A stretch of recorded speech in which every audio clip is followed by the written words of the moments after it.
All right, today we're going to show you how to change your brakes on a 2015 Chevy Camaro. These are high-performance brake pads. You'll have to go online is the best place to go. Go online. Any of the online retailer shops, they'll get you the best deal. First thing you got to do is jack your car up, get your back wheel off, set a safety lift in place, and then pull off the tire, and there you have it. Is exposed the brake. So here you have your brake rotor there, and then your brake pads inside right inside of here, and that's what you're going to get replaced. So we'll pick back up in a second.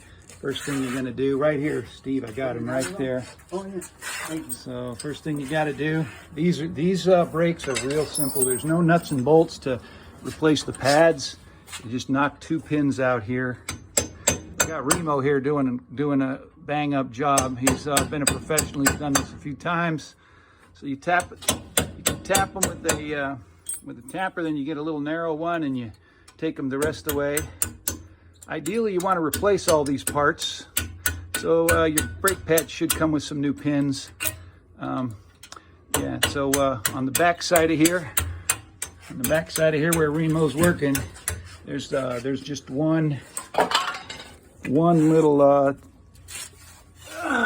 brake bracer bar. This is the keeps the tension bar on there. So when you pull these two out, you'll have one piece that comes out here. You have a tension bar. Remove that little tension, and of course what you're going to replace are these 3 items. Should come with some new ones in your brake pad box. Next thing you want to do is push back the brake cylinders before you take out your old pads. And the most important part there is not to damage your rotors. So you want to put the pressure in the center, because you have two cylinders here, a high and a low cylinder. So you want to put the pressure in the middle somewhere as you push these cylinders back so you can make room for your new brakes.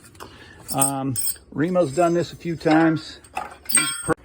You know, you can use a bigger, but ideally you push against the brake pads there, and get your, there you go, real nice and slow and steady.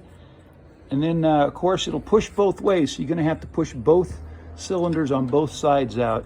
Okay, Remo's got that one, and this is all real time, so you know we're not all right. Next thing, you just simply pull those brakes out of there. Oh, there it is. Oh, wow.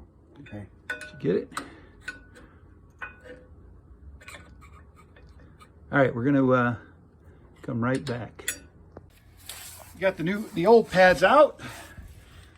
You can see they're pretty worn here. You got the gauge here, right here, that was squeaking, but that's how you can tell if your brakes are squeaking.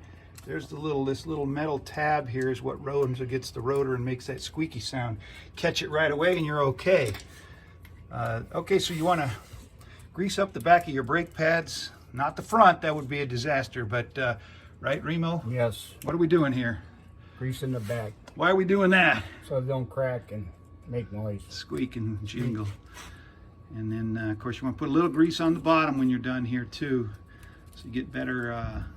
When the pistons go in and out, the brakes slide smoother. So grease the back for noise, the bottom so it runs a little smoother. Yeah. There you go. We go, Remo. Next is to grease the bottoms. We'll be right back. All right, here we are. We got back here now. We're going to get the drove-in. Show us the pin, Steve, and then we put the bracket back in, and put the bracket back in. And this is sometimes a two-handed affair, but you slide the pins back in on the back side here. You got to hold the bracket in, slide the pin through. It's really not too difficult. And once the pin is lined up, make sure you can see your pin right there lined up, and you take a hammer and you just tap it on through. Remo's done about 4 of these already, 3 of these, so this number 4, nice little, there it is. Tap it on through. There you can see it as it comes through. Right there. Okay, that's it. Once you see it, That's it. Your brakes have now been replaced. You're done. Make sure and go back and check your reservoir. Make sure you're not overflowed. Put your tire back on, and there you have it.